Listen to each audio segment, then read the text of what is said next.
Ladies and gentlemen, boys and girls, NBA is back tomorrow. It is actually finally upon us that in 24 hours' time, I will be watching NBA basketball. It has been a long few months waiting for it to come about, but it is about to be upon us. And I could not be more excited. This is the last video that I want to get out before the NBA season starts. It's basically all my awards predictions. So I'm doing 6 of them today. I've got the NBA champions that I believe are going to go this year, the MVP, the Defensive Player of the Year, the Most Improved Player, the Sixth Man of the Year, and the Coach of the Year. Personally, I don't really like the Clutch Player of the Year award. It's really just an award that sort of gets handed out. It doesn't feel like there's really much meaning to it. So I'm not going to touch on that award at all today, as it's one of the new awards, and I said it doesn't really hold much weight to me. And it's also one of those trophies where I personally believe can just go to any player. Like if any player steps out and comes out and plays really good in the fourth quarter of games, they can easily take that trophy away. So I'm not going to touch on that today, but other than that, I've got all 6 others.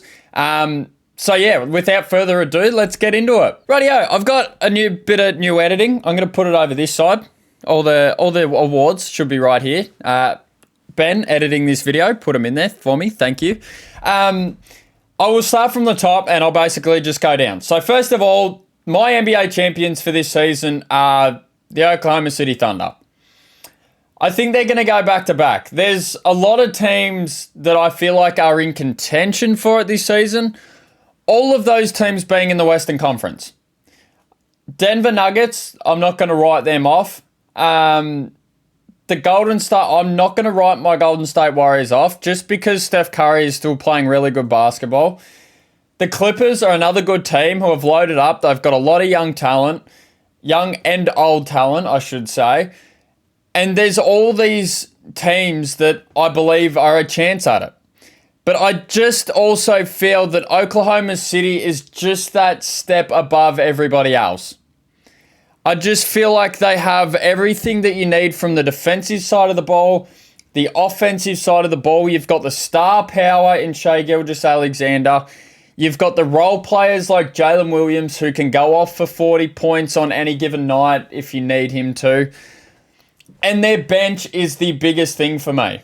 Their bench is so deep. You could go 10, 11 guys deep and still have genuine rotational NBA players. And I believe that is the biggest thing for the OKC Thunder, and it's where I cut them slightly above every other team, is that every other team for me, you could probably go 7 or 8 people deep in your bench, but OKC has 11 genuine basketball players. And it's incredible. So for that reason, OKC, I think, are going to take it again this year. There is a world where other teams could win it and beat them in a 7-game series, but I feel like when Shai's at his absolute best, when J-Dub's at his absolute best, Chet is going to get better as a defender this season. He is going to block a hell of a lot more shots. He's going to get steals in the passing lanes because he is agile. As well as being tall and lanky, Chet Holmgren is also agile and is able to move his feet, which gets him in the passing lanes and all that sort of thing. There's no world where I see anybody actually beating this team in a 7-game series. Because as up in the air as the championship could be, I just feel like they are a cut above everybody else. My MVP for this season, I've already said his name a couple of times in this segment. I've got Shai again. I think Shai is just... I sat here and thought about it, and the MVP for me this season really depends on team success. And I was going to go Luka Doncic because I've gone for Luka Doncic for the last 2 years in a row as my MVP. But I just don't think the Lakers are quite going to have enough success to the point where Luka is going to be a chance. And Luka, at this point in time, has LeBron James still on his basketball team, which takes touches away from Luka. No matter how you look at it, no matter how you phrase it, he will lose touches because of LeBron James being on the team. It's just how it's going to work. I think Jokic and the Denver Nuggets, Jokic is going to be in MVP talks every season until he's probably 35 years old. He is that gifted of a basketball player and that impactful as a basketball player. I believe that he will be up there. He will definitely be in the top 3. He will be in the running. But I just feel like Shai and the team success of the OKC Thunder, like OKC for me could win 70 games this year in a grand scheme of things. And I think Shai is at a point where he can get better. I don't know how you get much better than 31 points a night with 7 assists and 5 rebounds, but not the point. He is going to become better as a basketball player, whether it is as a playmaker or it is on the defensive side of the ball. I just feel like that team success bows so heavily into the MVP these days that with Shai being on the team that he is on, it is hard to really look past him. And for that reason, I've got Shai as MVP going back to back. OKC are on top of the world right now. My defensive player of the year should be no surprise to a lot of people. He was the one and only favourite of this award until he had his deep vein stuff last year and missed the second half of the season. It's Victor Wembanyama.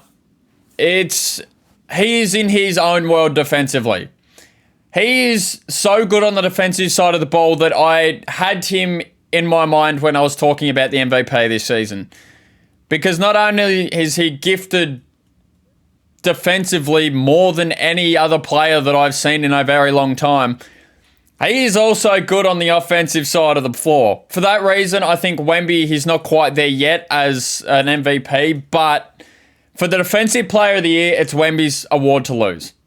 Because when he went out, I didn't quite check the counting stats, but before he went out midway through last year, he was averaging 3 blocks per game, 3 to 4 blocks per game. Plus, I think he was averaging over a steal a game, which is incredible.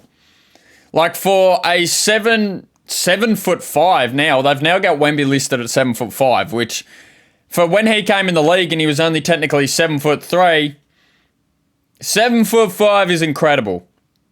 Being able to move the way that Wemby moves at 7'5" is just incredible.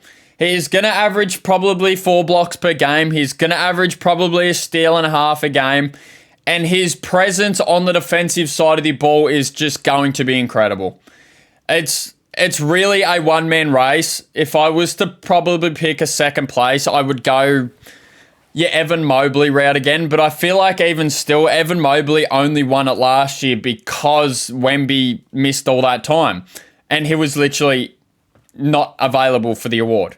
So Wemby, there's not much conversation to be had. Defensive Player of the Year, I'm locking it down. I think that's the prediction that I'm the most confident with out of any of them. My most improved player of this season, with Tyrese Halliburton going out, I think it's no surprise. Andrew Nembhard is that guy. And for the counting stats that Andrew Nembhard had last season, he will improve majorly on all of his categories. On his assists, because Tyrese Halliburton is no longer there to dish out the assists like he was last year. His points will go up. His rebounds will probably go up. I expect all of Andrew Nembhard's counting stats to go up. He is basically on his own team at this point. Other than Pascal Siakam being that 4 spot for him, there's no more Miles Turner. There's no Tyrese Halliburton probably for the whole season because he did it in Game 7 of the finals. So for that reason alone, I think Andrew Nembhard is that guy. He's, for the Pacers to have any sort of success, Andrew Nembhard has to be that guy. And from what I saw in the finals, when Andrew Nembhard in a tied ball game decides to go tween, behind the back, step back, 3-point jump shot over Shai with 2 minutes to go, I think he will be good enough to take over that position. He is one of the players where I see potentially making an all-star game this year. Just for the availability of his team and how good he actually is as a basketballer, he can probably make an all-star team. I am that confident with Andrew Nembhard this season. So, Andrew Nembhard, most improved player, get in there. My sixth man of the year. This was one that I really had to think about. And one that I really couldn't think of probably a clear favourite for sixth man of the year this year. Obviously, there's your Naz Reids of the world who are always going to be in the running for sixth man of the year. But I've gone a different route. I've gone sort of a smoky option. I don't know how to sort of feel about it, but when I thought about it, I've got this man, Jaden Ivey. It's an interesting one. For sure, it's an interesting one. But I've been really high on Jaden Ivey ever since he came into the league. Like, he is a really explosive, dynamic scorer. And he will be coming off the bench for the Pistons this season, without a doubt in my mind. I know at the start of this, I saw a report the other day that he's going to miss 4 weeks due to a knee injury, I believe it was. But if he can stay healthy and stay on the court after this 3 weeks has passed, I think he is a favourite to win this award. Because you have to factor into the sixth man of the year that you have to realise that there is no way this player will start games for the team. And I think being as young and as healthy as that Detroit Pistons team is, I think it will force Jaden Ivey to be that crucial bench piece for them. Obviously, you've got Malik Monk still on the Sacramento Kings bench, who probably will still come off the bench now that Dennis Schroeder and Russell Westbrook are on the team. But I have a bit of confidence in Jaden Ivey. It's really an award that can go either way. You could watch this video at the end of the season and think, what the hell was that guy thinking? Because obviously with Jaden Ivey, one of the biggest things with him is that missing time has been a very big part of his career so far. So it's just about minimising the time that he misses. And if he minimises that time, I think he will be a genuine favourite for this pick. My last but not least, I have got Coach of the Year, which I'm going with this man, Mike Brown. I think there will be a bit of narrative involved with Mike Brown because he's gone from a Sacramento Kings team, which in his first season, he absolutely transformed into one of the best teams in the association. He was immediately a top 5 offense with the Sacramento Kings team with Sabonis and De'Aaron.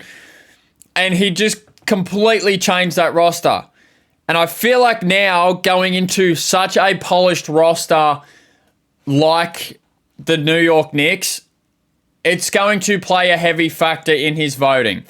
I think the Knicks I picked as the 1 seed in the East this season. The Knicks are going to win the most games in the Eastern Conference by a landslide. I think the Bucks I put second behind them, and they're probably going to win 10 less games. So Mike Brown, I expect to dominate the Eastern Conference. He is a really good offensive coach, and being able to be paired with Jalen Brunson and Karl Anthony Towns will be a really good fit for Coach Mike Brown, because offensive-minded Karl Anthony Towns, Lord only knows, is an offensive-sided guy. So for that reason, I think they are going to make that much of an impact that he is going to win this award. Obviously, Mike Daigneault and the Thunder, I just said, were probably going to win 70 games. But unless they break the wins record of 73-9, I don't see a world in which Mike Brown doesn't win this award. That's all of them. That's all of our picks. NBA's back tomorrow, so I had to get my picks in now before I saw any of the action at all. I didn't want to make any predictions that were sort of a week in, and I sort of had a rough idea. I wanted you guys to get the absolute rough estimate that I'm giving you. So that is all I've got for you today. NBA awards are locked in for me now, so I'm hoping by the end of the year it doesn't make me look like a complete idiot, but only time will sort of tell with that. They're my picks for this year. I think OKC are back on top of the world again this year. And there is a few guys that have stepped up into new realms of possibility for their careers this season, which I'm hoping for the best. I hope for the best for all the players. More than anything, I'm hoping for a healthy year this year. I'm hoping there is not too many Achilles, ACLs, really bad injuries for players, because last season was terrible. I think we had 3 Achilles injuries in the playoffs alone, all from star players. So I don't want to go down that path again. I'm hoping for a healthy and happy NBA season. Let's do it together. The content is going to be flying all of this season. I'm so ready for it. This is the year that I'm really going to give it my all. So thank you guys so much for watching. Liking and subscribing would be absolutely amazing if you could even consider it. That'd be great. I hope you guys enjoying the content. It's only going to get better from here, so I'm hoping you are enjoying it. Without further ado, I will see you guys tomorrow with NBA basketball. Thank the Lord. Thank you guys, and I'll see you then. Bye-bye.